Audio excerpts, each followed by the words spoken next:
Bonjour à tous et bienvenue sur la chaîne Bruxelles Citoyen, la nouvelle chaîne qui met en valeur les relations humaines, également la solidarité et la convivialité au sein de la vie des Bruxellois et des Bruxelloises. Aujourd'hui, nous avons le plaisir de recevoir Senta Depeut.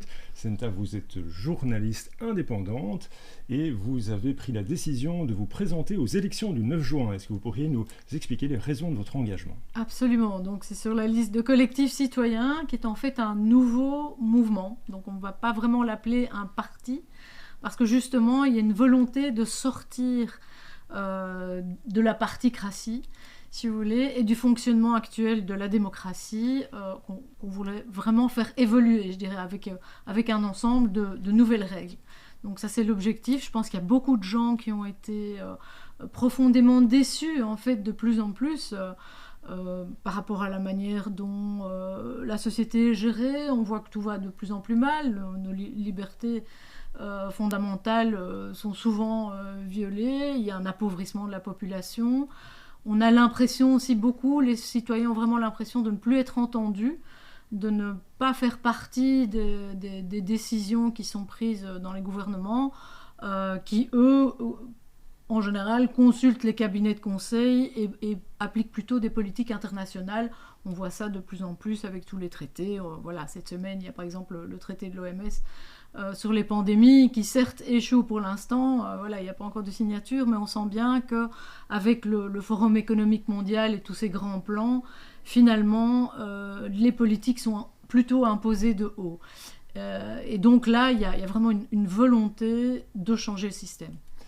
Et donc l'objectif, c'est de ramener un petit peu plus les décisions vers Oui. les citoyens. Vous parliez de l'OMS, mais il y a peut-être aussi des institutions européennes qui sont en train de plus en plus de s'accaparer du pouvoir.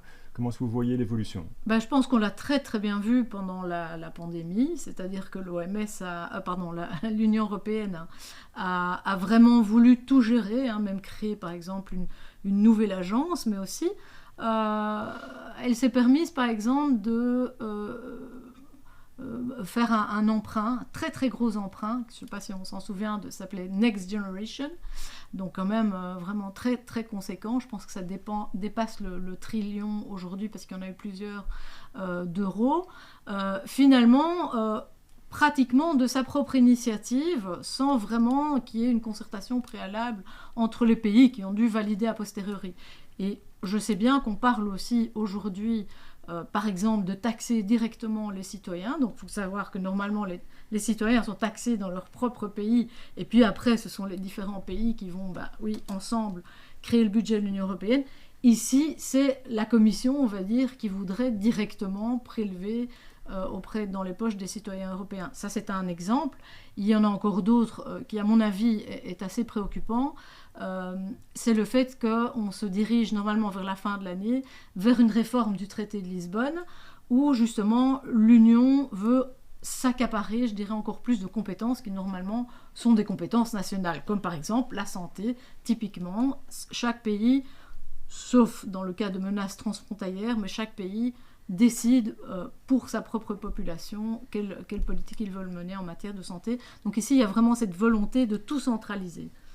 Et pour quelles raisons est-ce que ce serait un problème ? Est-ce que d'un autre côté, il n'y a pas les meilleurs experts dans ces institutions comme l'OMS, comme l'Union européenne ? Est-ce qu'il n'y a pas justement des décisions encore meilleures qui pourraient être prises et des négociations avec les multinationales qui seraient avec un meilleur rapport de force si elles étaient prises au sein de l'Europe plutôt que des pays ? Alors au niveau de l'Europe, je pense qu'il y a deux problèmes. Il y a vraiment cette, je veux dire, corruption. On ne peut pas dire autrement, en tout cas cette influence démesurée des lobbies. On le voit très très bien aujourd'hui avec Ursula von der Leyen, la présidente de la Commission européenne, qui a négocié toute seule pratiquement, ou en tout cas sur WhatsApp en binôme avec le président de Pfizer des achats pour les vaccins pour des montants astronomiques, qui refuse donc il n'a consulté personne, qui refuse de donner ces données, pour lesquelles aujourd'hui il y a même un procès ici en Belgique. Je préfère d'être belge dans ce cas-ci. Voilà, où il y a donc un lanceur d'alerte, on va dire Frédéric Baldan, qui l'attaque en disant « Mais vous ne respectez pas les règles que vous êtes censés faire appliquer dans l'Union européenne, notamment la transparence. » Donc là, je pense qu'effectivement, il y a un très très gros problème. avec l'influence démesurée des lobbies, des cabinets de conseil au niveau des politiques générales. Bien, un deuxième fait, c'est qu'au niveau de l'Union européenne, même si nous allons aujourd'hui à nouveau devoir voter pour des parlementaires européens, mais ils n'ont pas du tout déjà le même pouvoir que les parlementaires belges, par exemple. Ils n'ont pas le droit d'initiative. Donc, par exemple, en principe, ce sont les parlements qui vont proposer des lois. Ici, ils doivent attendre que ce soit la Commission qui leur présente déjà un projet. Donc, c'est pas normal. Leur pouvoir est limité.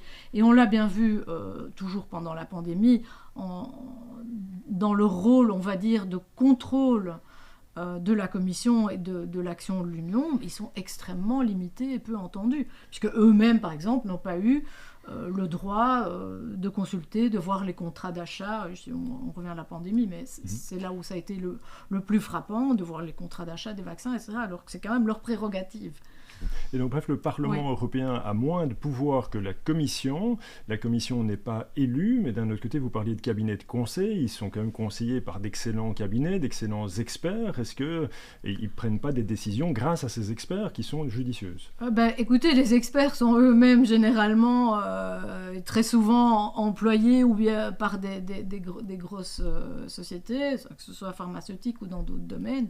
D'ailleurs, on voit un peu un système, ce qu'on appelle les portes tournantes, où on passe d'un cabinet de conseil à une grosse boîte, à la présidence d'une grosse entreprise, à des rôles politiques, mais c'est toujours la même personne finalement. C'est un jeu de chaises tournantes. Et je pense qu'aujourd'hui, il faut vraiment mettre fin à ce système et le faire évoluer. Et on voit d'ailleurs, juste en ce moment, je pense qu'en France, il y a une plainte, une enquête contre le gouvernement qui a, je pense, dépensé près d'1 milliard en frais de cabinet de conseil, alors qu'il y a des experts qui sont quand même formés dans nos écoles et qui, eux, sont plus à même, plus au fait du terrain. Donc, je pense qu'avec ce qu'on doit introduire, c'est vraiment des nouveaux outils.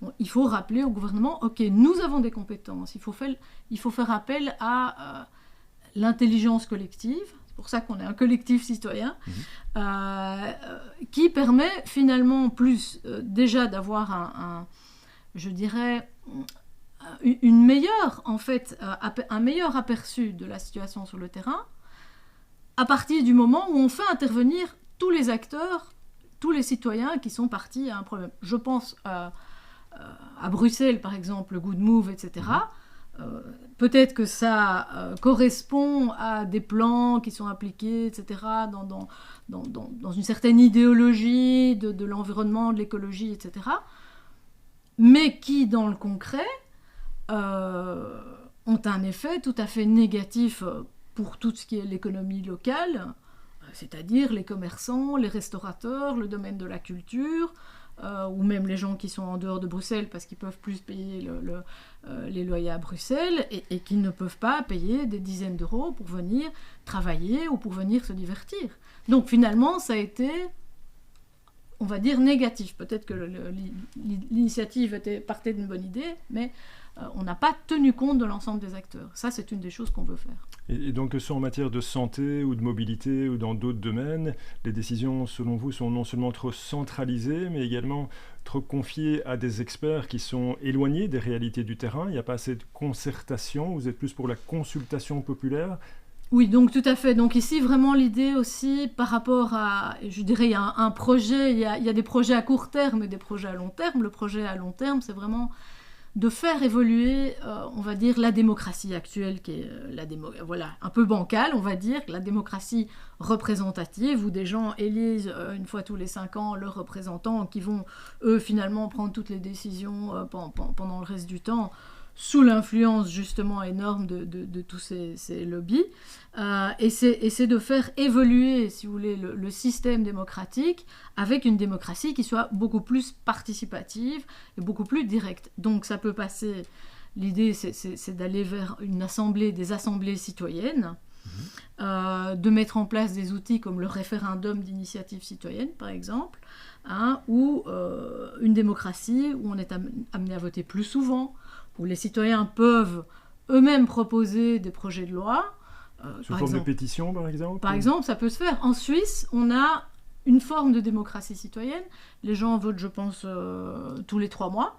Et je pense qu'il faut récolter un certain nombre de signatures, disons 100 000 par exemple, à partir duquel ils peuvent proposer de voter sur une loi. Et ils peuvent éventuellement leur proposer plusieurs fois. Donc moi je pense que ça c'est déjà... c'est déjà faire évoluer, on va dire, le système. Alors il y a encore d'autres mécanismes, bien sûr. Vous parliez de référendum. Est-ce que vous pouvez me dire, au collectif citoyen, vous cherchez à faire des référendums d'initiative citoyenne, que vous proposez, mais qui soient consultatifs pour qu'après les parlementaires puissent se saisir de la question et eux-mêmes mettre au point un projet de loi, ou est-ce que vous souhaitez qu'il puisse vraiment y avoir une élaboration au départ d'assemblées citoyennes, ou bien un vote en tout cas des citoyens, et ce vote serait-il juste consultatif ou bien contraignant, décisionnaire? Moi, je pense pas qu'il faille exclure, on va dire, s'engager nécessairement dans une voie ou dans l'autre, parce qu'il y a différents outils qui pourront être mis en place à différents moments aussi. Je veux dire, il est évident qu'on ne peut pas arriver comme ça, hop, voilà, 10 juin, du jour au lendemain, tout change, on sait bien. Donc, il faut aussi expérimenter ces outils. Donc, et pour ça, il y a aussi, par exemple, le tirage au sort, très, très important. Je pense qu'on peut déjà, tout de suite, mettre en place des outils, d'abord, à l'intérieur de nos propres mouvements, donc à l'intérieur du mouvement collectif citoyen, et avec, j'espère, tous les gens qui vont s'y joindre et qui vont participer, on peut déjà nous-mêmes, c'est déjà ce qu'on fait, voilà, souvent on vote sur de nombreuses décisions, mais appliquer nous-mêmes ces outils. On a aussi, par exemple, la possibilité de proposer des nouvelles idées, desquelles on va débattre, et éventuellement, on va en sortir des projets plus concrets après. Le vote peut être consultatif. Nous pensons très certainement qu'à un moment donné, il faut que le citoyen décide, c'est pas juste la consultation. Donc voilà. Vous faisiez une référence par rapport au fonctionnement de votre propre mouvement. Maintenant, c'est un jeune mouvement, donc c'est peut-être en cours d'évolution. Voilà. Mais qu'en est-il? Est-ce qu'il y a un chef de parti? Est-ce que c'est assez dirigiste en interne? Comment ça se passe? Non, pas du tout. Donc justement, ça c'est l'inverse de ce qui se passe dans les autres partis politiques. Donc là, on est assez opposé au mécanisme actuel de la particratie où, entre guillemets, il y a souvent la ligne du parti, le président du parti, et puis tout le monde qui doit voter, on va dire, derrière comme un seul homme, sous peine parfois d'être sanctionné. De parti, Tout à fait, sous peine d'être sanctionné ou exclu du parti. Donc ça, c'est quelque chose qui nous paraît tout à fait inacceptable. Donc c'est pour ça que, d'ailleurs, quand on le voit très bien sur nos affiches électorales, selon vous avez trouvé des affiches différentes selon la région, voilà, qu'on soit à Bruxelles, à Namur ou Liège, c'est déjà pas nécessairement les mêmes. Certains vont mettre plus le collectif en avant avec plusieurs photos ou du texte. Donc c'est un peu chacun à adopter en fonction à la fois de qui il est, de quel groupe on est, des citoyens auxquels on s'adresse aussi. Donc on voit qu'il y a quand même une certaine liberté puisque nous avons les valeurs de la démocratie à défendre, et notamment une valeur très très importante, c'est la liberté d'expression. Donc moi, ça, en tant que journaliste, je veux dire, c'est un peu, je dirais, mon cheval de bataille, c'est pas le seul, mais c'en est un. Donc il faut que chacun puisse aussi s'exprimer, évidemment, tout en étant d'accord sur les principes les outils que l'on veut, et en étant d'accord sur le fait qu'on veut défendre, on va dire, les libertés fondamentales, aller vers un monde, on va dire, de plus grande autonomie et prise de responsabilité. Donc, voilà. Qu'en est-il justement de cette liberté d'expression, notamment dans notre situation actuelle, notre démocratie actuelle? On a tendance en général à dire qu'il y a un manque de liberté d'expression en Russie, en Chine ou autre, mais la plupart des gens pensent que nous sommes quand même ici en démocratie, qu'il y a une liberté d'expression, qu'on a des médias pluriels, et donc où est le problème? Y a-t-il vraiment un déficit démocratique? Oui, alors là, ça, je crois que si quelqu'un peut en témoigner, c'est bien moi. Ça fait des années que je suis censurée personnellement comme journaliste parce que j'ai la fâcheuse habitude de toujours travailler sur des sujets controversés. Voilà, si c'est pour dire la même chose que tout le monde, ça ne m'intéresse pas. Donc, mais c'est ça qui fait vivre le débat, c'est ça qui fait vivre la démocratie.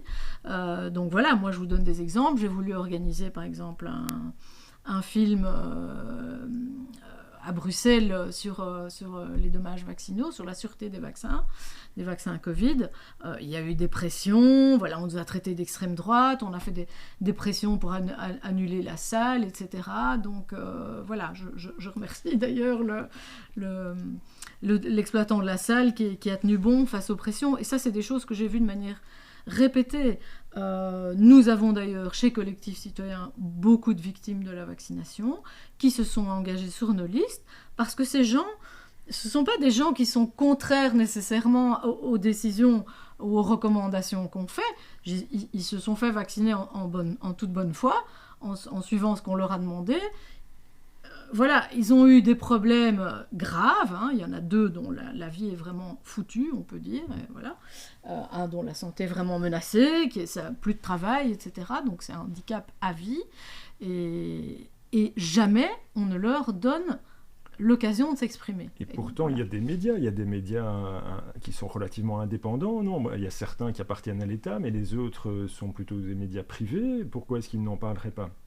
Alors, il faut voir que les médias privés sont quand même souvent dans les mêmes mains, hein. Il y a une concentration quand même au niveau de qui détient les médias. Donc ici, c'est pas nécessairement le travail des journalistes que je remets en cause, parce qu'il y en a beaucoup qui sont de très bons journalistes, ou voire même des rédacteurs en chef, mais c'est souvent au niveau, on va dire, plus du conseil d'administration et des propriétaires des médias que ça bloque. Qui représentent les actionnaires, qui sont quoi, des grands groupes. Et puis il y a aussi les gens qui font des publicités. Donc on sait très bien que si dans un média on accepte la publicité, je sais qu'aux États-Unis par exemple, rien que Big Pharma entre guillemets, je veux dire, ça rapporte plus que tout le reste dans un média. Donc voilà, il y a des choses dont on ne peut pas parler. Et donc finalement, la ligne conductrice, c'est peut-être de comprendre qu'en ce qui concerne le lobbyisme, mais aussi les intérêts financiers qui fait que les médias ne sont pas si indépendants que ça, il y a peut-être au cœur de notre société actuelle plus l'argent que l'humain. Est-ce qu'on pourrait résumer les choses comme ça ? Je pense que ça commence à être évident, hein. Il y a beaucoup de gens qui regrettent ce manque vraiment de solidarité, de bienveillance. On n'a pas vu de bienveillance. Voilà, on peut dire qu'à la limite, pendant une crise, parfois il y a des décisions qui sont prises d'urgence, mais on n'a vu aucune bienveillance. On a vu des propos extrêmement durs, discriminants, agressifs, qui n'ont pas lieu d'être. C'est pas ça qu'on veut. Donc nous, on est ici vraiment pour... Au contraire, on sent qu'on est fort dans une société, et notamment les médias aussi, on veut toujours diviser les gens. Tout de suite, on est dans des oppositions, et que malheureusement, les médias relayent de plus en plus, au lieu de montrer les ponts entre les gens qui existent dans la société civile. Et donc, chez Collectif Citoyen, vous voulez remettre cette bienveillance au cœur du système, l'humain, et effectivement, est-ce que vous êtes à suffisamment de personnes pour pouvoir espérer porter ces valeurs ? Il y a combien de personnes, combien de listes ? Écoutez, on est quand même, je pense, 245 ou 47 sur les listes, donc on a des listes, je pense, complètes au fédéral. Il en manque peut-être 2 ou 3 au régional, mais donc on a énormément de listes, donc au régional, au fédéral. Malheureusement pas à l'Europe, mais bon, ce sera ni en Flandre. Par contre, les communes à facilité peuvent voter pour Collectif Citoyen. Donc voilà, il faut aller cliquer sur la liste francophone, choisir on va dire la version francophone du bulletin électoral, on va dire, et il y a moyen de voter pour nous. Et donc, vous-même, personnellement, vous êtes sur la même liste que le docteur Collignon. Vous pouvez nous rappeler quelle liste c'est ? Tout à fait. Donc, c'est la liste numéro 20, voilà, à Bruxelles-Capitale, donc au fédéral, voilà, avec le docteur Collignon, qui est un médecin qui, lui, s'est vraiment battu pendant le Covid pour la liberté de soigner, puisque lui a soigné ses patients. Il s'est fait taper dessus par l'ordre à un moment où tout le monde disait non, restez chez vous, prenez éventuellement juste de l'aspirine, ou voilà. Donc il s'est battu pour ça. Il se bat aussi pour la liberté vaccinale et pour voilà, justement la lutte contre un ordre des médecins qui semble être un petit peu trop à la botte des politiques.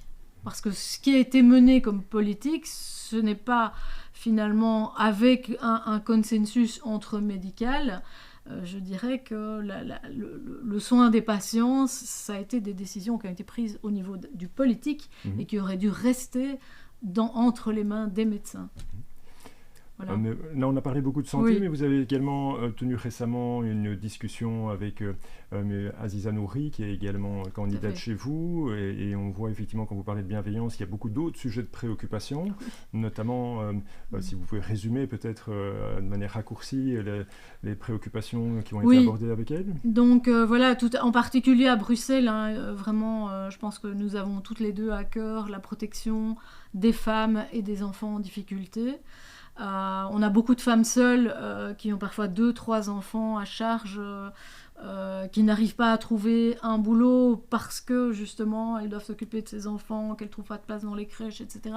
C'est très compliqué, qu'elles doivent aller loin, qu'elles n'ont pas l'argent pour le parking. Tout ça, c'est en fait, on se rend compte qu'il y a beaucoup de choses quand on met les pièces du puzzle ensemble qui empêchent les gens de s'en sortir alors qu'ils sont peut-être motivés pour le faire, alors qu'ils sont souvent motivés pour le faire.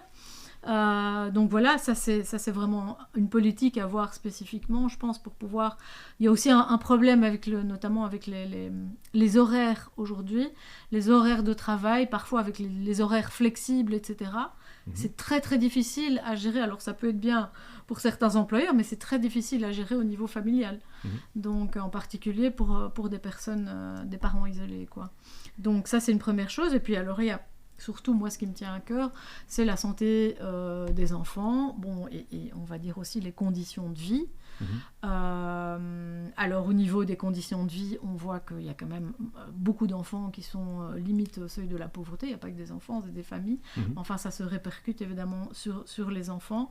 Il y a la maltraitance, le harcèlement, tout ce qui se passe dans la rue. Là, ça dépend des quartiers, mais là il y a vraiment un gros travail à faire. Ce qu'on a aussi évidemment là, c'est particulier au collectif citoyen, mais je pense qu'on est un des seuls mouvements à s'opposer à la manière dont l'EVRAS a été mis en place.